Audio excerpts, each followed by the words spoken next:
Hello बड़े friend, welcome to the session of wellness wonder and learning. आज हम बात करेंगे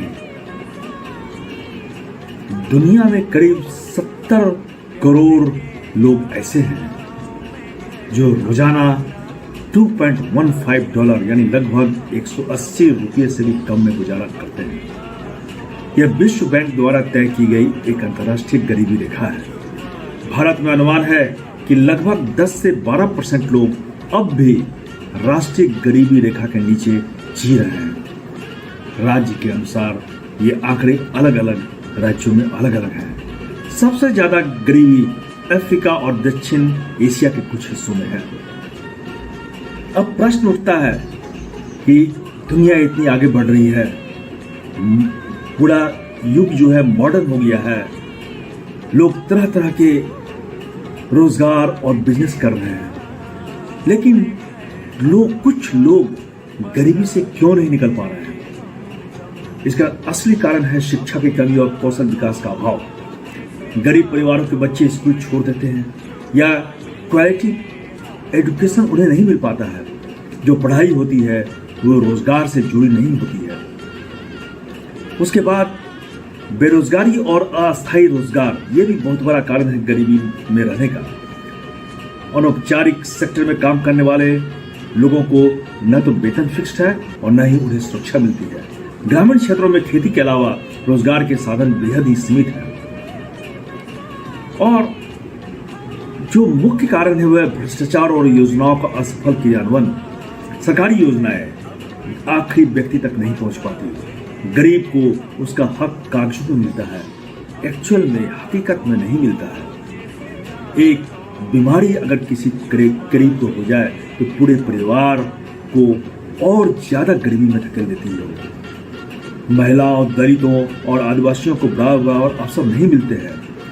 उसके बाद प्राकृतिक आपदाएं जो होती है और जलवायु परिवर्तन, ये भी निर्भरता को काफी हद तक कठिन बना देती है। जैसे बाढ़, सूखा, फसल बर्बादी, ये सब गरीबों की कमर तोड़ देते हैं।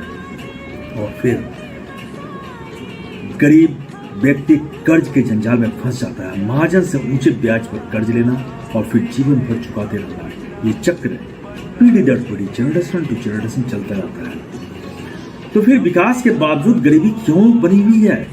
विकास का लाभ पहले मध्यम वर्ग और अमीर वर्ग तक पहुंचता है, नीचे देर तक पहुंचता है, ये कभी नहीं पहुंचता है। योजनाओं का जमीन पर ठीक से एक्टिवेशन नहीं होता है, कार्यान्वयन नहीं होता, अमल नहीं होता है। राजनीतिक इच्छा शक्ति अल्पकालिक चुनावी वादों में फंसी रह जाती है। शहरीकरण के चलते गांव से शहर आने वाले लोग झुग्गियों में गरीबी के नए रूप में जीते हैं।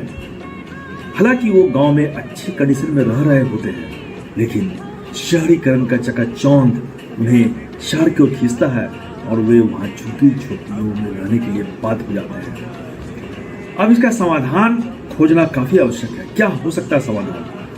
गुणवत्तापूर्ण शिक्षा, हेल्थ केयर पर निवेश बढ़ाना, महिलाओं और युवाओं को रोजगार में मदद करना, स्वरोजगार में सक्षम बनाना और डायरेक्ट बेनिफिट ट्रांसफर, डीबीटी और सार्वभौमिक आय योजना जैसे उपाय को लागू करना, अस्थायी रोजगार के साधन खड़े करना।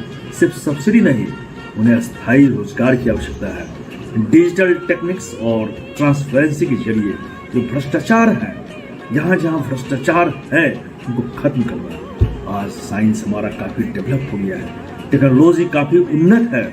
हम डिजिटल टेक्नोलॉजी और ट्रांसपेरेंसी के द्वारा भ्रष्टाचार को जड़ से खत्म कर सकते हैं। जब गरीबी इम्तिहान लेती है तो इंसान सिर्फ भूखा नहीं होता, वह सपना देखना भी भूल जाता है। गरीबी कोई किस्मत नहीं बल्कि एक सामाजिक चुनौती है। इससे निपटना सिर्फ सरकार की जिम्मेवारी नहीं है, हम सभी की जिम्मेवारी है। हम सभी को इसमें मदद करनी चाहिए ताकि लोग जो गरीबी में फंसे हुए हैं वे उठें, जागें और पूरे देश को उन्नत बनाएं। एक भी अगर व्यक्ति गरीब है तो हमारा देश विकसित नहीं हो सकता है। देश को अगर विकसित बनाना है तो हर तबके के लोग को जाति पाति और ऊंच नीच और अमीर गरीब से ऊपर उठकर एक होना होगा। तभी यह देश विकसित कहलाएगा। ऐसा नहीं कि कोई बहुत ही अमीर है, कोई बहुत ही गरीब है, तो वो देश किस तरह से विकसित देश कहला सकता है। हम 2047 में भारत को विकसित करने की बात करते हैं, लेकिन भारत कब विकसित होगा यह सोचना काफी आवश्यक है। धन्यवाद।